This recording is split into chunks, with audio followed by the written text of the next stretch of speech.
Hello বন্ধুরা, আমি আবার এসে গেছি তোমাদের সঙ্গে বক বক করতে আজকে জলখাবার নিয়ে।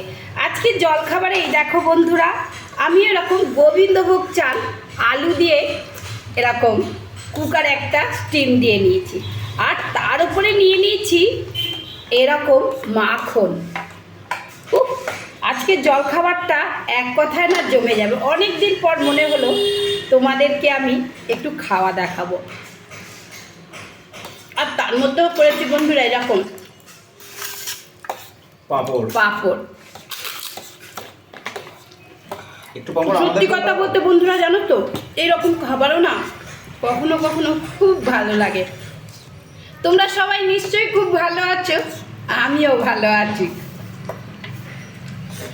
জমিয়ে খাওয়া দাওয়া করো বন্ধুরা, জমিয়ে খাওয়া দাওয়া করো।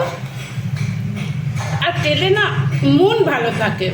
যেদিনকে দেখবে বন্ধুরা ভালো ভালো রান্না হয়, সেদিনকে না মনটা কখন খাবো মনে হয়। আমার তো মনে হয়, তোমাদের কি মনে হয় কমেন্ট করে জানিও কিন্তু বন্ধুরা। এক কথা, যে জলখাবার জমে গেছে।